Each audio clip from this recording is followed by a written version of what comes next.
Halo semuanya, saya Maria Francina. Saya di sini akan memaparkan atau menjelaskan mengenai tabungan yang merupakan bagian dari produk-produk perbankan. Berikut uraian materinya. Yang pertama, pengertian tabungan.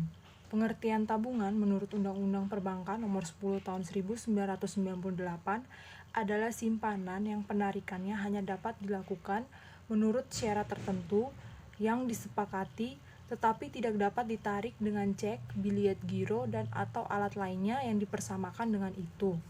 Secara sederhananya, tabungan itu adalah salah satu produk perbankan yang ditujukan untuk menyimpan uang.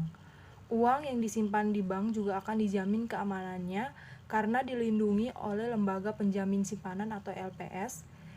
LPS akan menjamin uang nasabah maksimal sebesar 2 miliar rupiah per bank. Terus jenis-jenis tabungan yang ada di Indonesia sendiri setidaknya terdapat beberapa jenis tabungan yang banyak digunakan masyarakat. Itu yang pertama adalah tabungan konvensional. Tabungan konvensional menjadi simpanan di bank yang banyak dimiliki orang. Bahkan bisa dibilang hampir seluruh pemilik rekening bank adalah pemilik jenis tabungan yang satu ini. Pasalnya, tabungan ini uangnya dapat diambil kapanpun dan memiliki serangkaian fasilitas yang memudahkan nasabah menyimpan dan menarik uangnya, yakni nomor rekening, kartu ATM atau anjungan tunai mandiri, dan juga buku bank. Tak hanya itu, produk ini juga memiliki layanan lain seperti internet dan mobile banking. Nasabah juga akan mendapatkan bunga yang berkisar antara 0,5% hingga 2%, tergantung dari kebijakan masing-masing bank. Akan tetapi, nasabah diharuskan untuk membayar biaya administrasi setiap bulan yang nominalnya sesuai dengan tipe kartu. Terus jenis yang kedua adalah tabungan berjangka. Tabungan berjangka biasanya dipilih sama mereka yang tidak bisa bertabung atau mengumpulkan uang dalam kurun waktu tertentu. Pasalnya, tiap bulannya produk ini akan menarik otomatis uang dari rekening utama ke rekening berjangka dengan nominal dan tanggal yang sudah disepakati. Kalau ingin berhenti dan mencairkan dana sebelum jatuh tempo, maka akan dikenakan denda atau penalti. Yang ketiga adalah tabungan anak. Tabungan anak ditujukan untuk mendidik anak supaya pentingnya menabung sejak dini. Layaknya tabungan pada umumnya, nasabah produk ini juga akan mendapatkan buku tabungan dengan tampilan menarik hingga kartu ATM. Terus yang keempat, tabungan haji.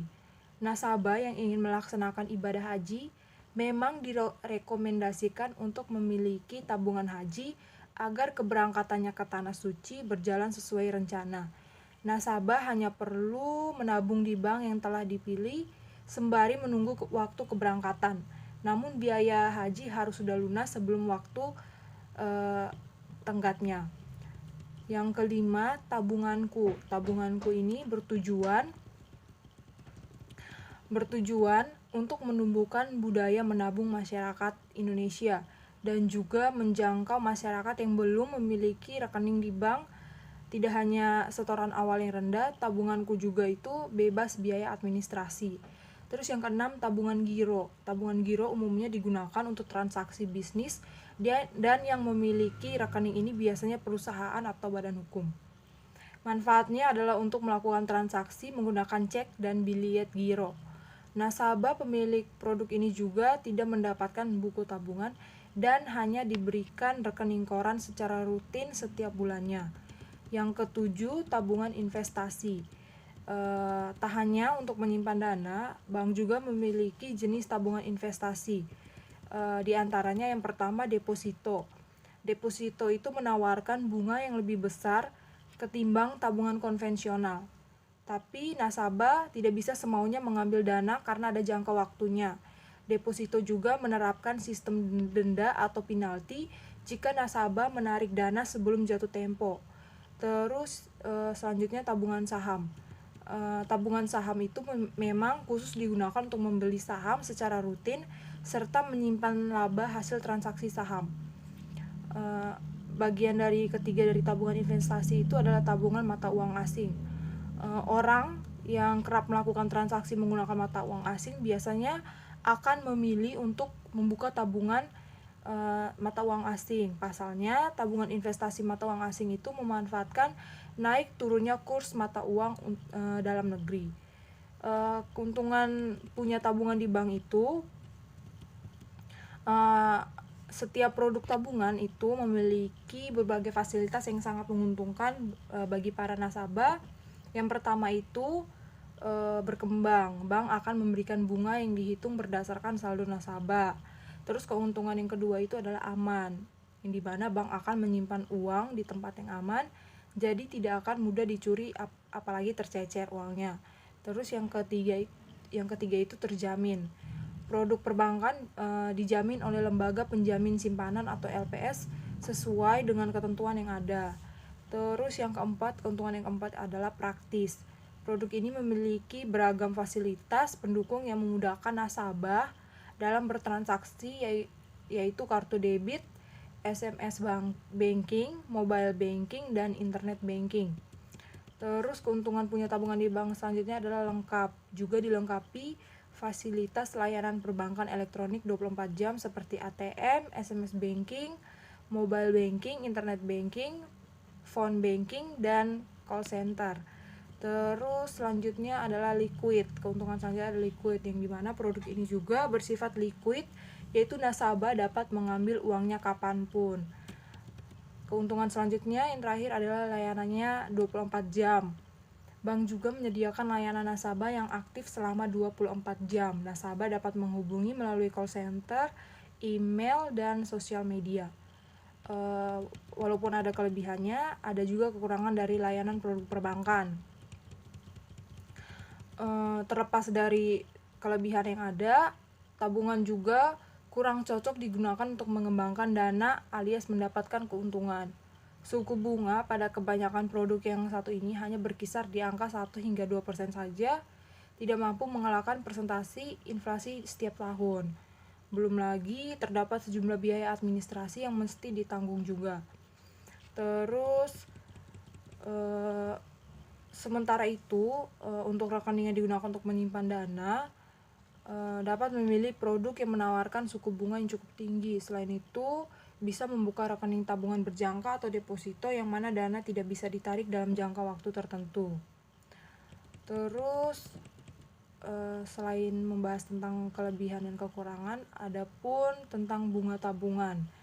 Itu dimana hampir semua produk tabungan di Indonesia memberikan bunga, tetapi suku bunga yang diberikan lebih kecil daripada bunga dari deposito berjangka.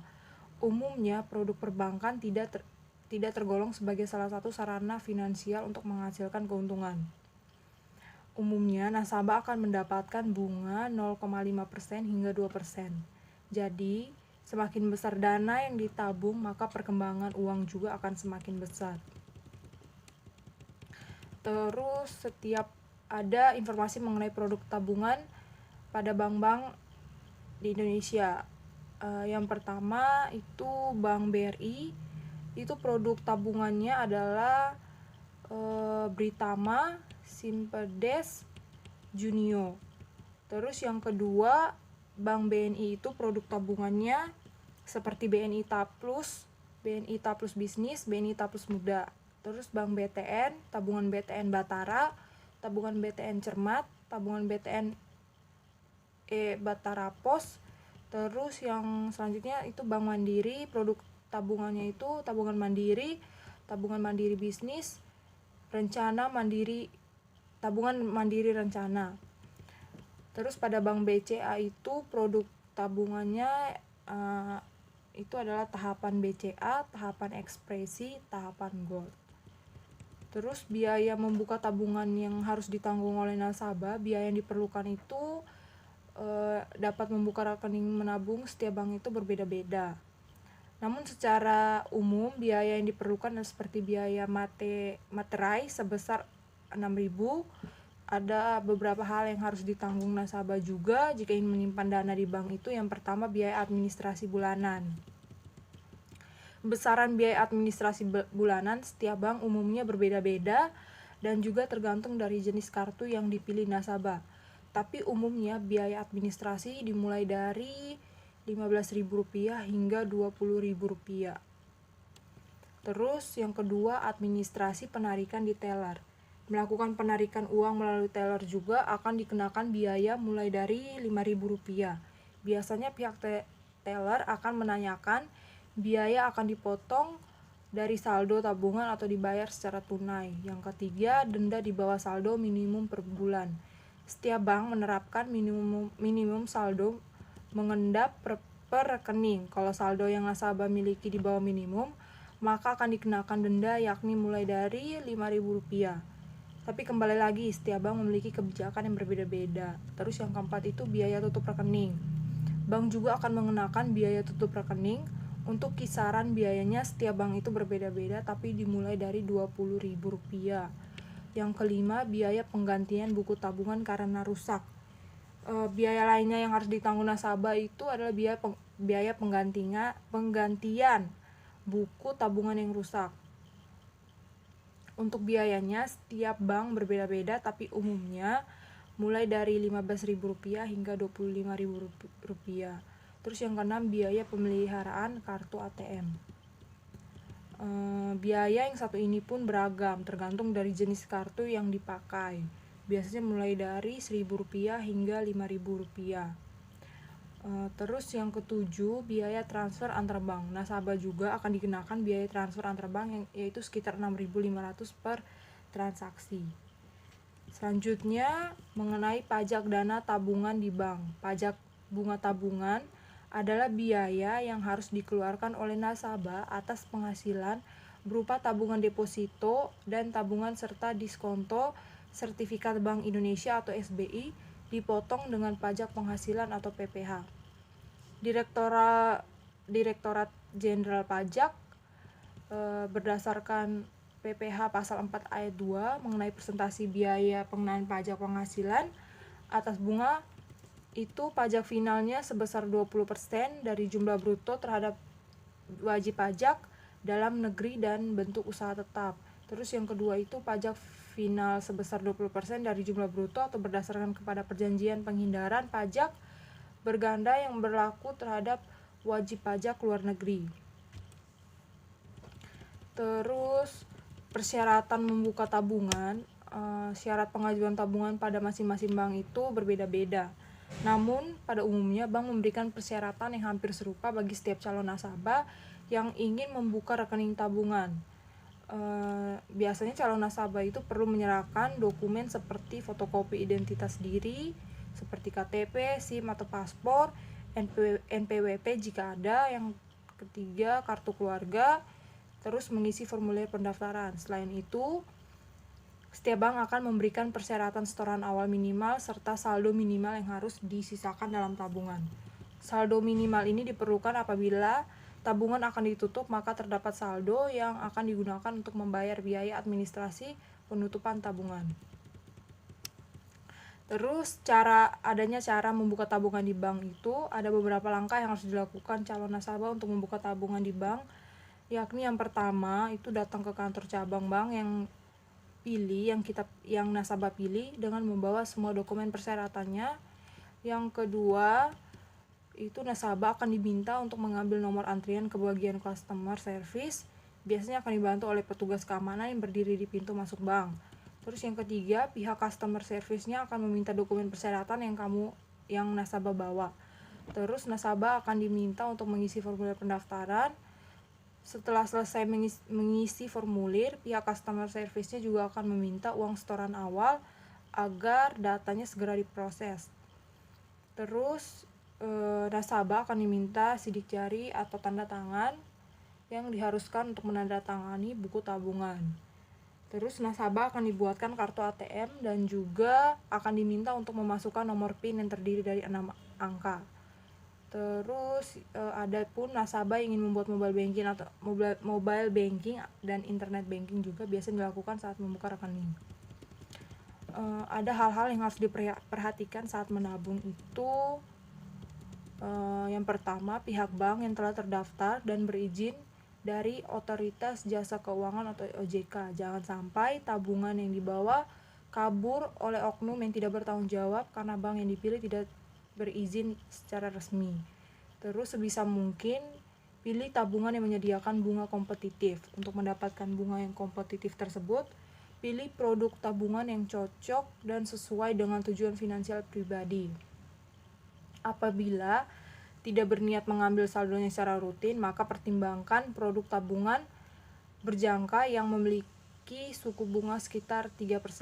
Terus yang ketiga, pilih produk tabungan yang menyediakan fasilitas lebih lengkap, mulai dari internet banking, SMS banking, mobile banking, atau bahkan tarik tunai tanpa kartu, sesuaikan dengan kebutuhan. Terus yang selanjutnya itu pilih tabungan dengan biaya administrasi atau biaya rutin lain yang lebih ringan. Dengan demikian, saldo tabungan itu tidak banyak terkuras atau dapat memilih produk tabungan yang dibebaskan dari biaya administrasi. Adapun istilah-istilah dalam tabungan itu, yang pertama buku tabungan. Buku tabungan itu buku yang mencatat segala aktivitas keuangan yang terjadi dalam rekening, seperti menyimpan uang, menarik uang, transfer, dan juga bunga. Terus adapun setoran awal, itu setoran awal di bank itu ditetapkan secara berbeda-beda, ada yang 50.000 dan bahkan ada yang minimal setoran awalnya sampai Rp500.000 untuk membuka rekening. Terus yang istilah selanjutnya itu bunga bank. Ini membuat masyarakat mau menyimpan uangnya di bank. Itu dimana nasabah akan mendapat keuntungan meskipun nilainya lebih kecil dari investasi. Terus istilah selanjutnya adalah ATM. ATM itu merupakan fasilitas yang diberikan kepada nasabah yang akan mempermudah nasabah dalam melakukan kegiatan transaksi keuangan seperti transfer, tarik tunai, dan bahkan beberapa bisa juga setor tunai. Terus adapun join akun, point reward, auto debit, dan terakhir itu istilah terakhirnya adalah sweep akun. Sekian penjelasan atau pemaparan dari materi mengenai tabungan. Terima kasih.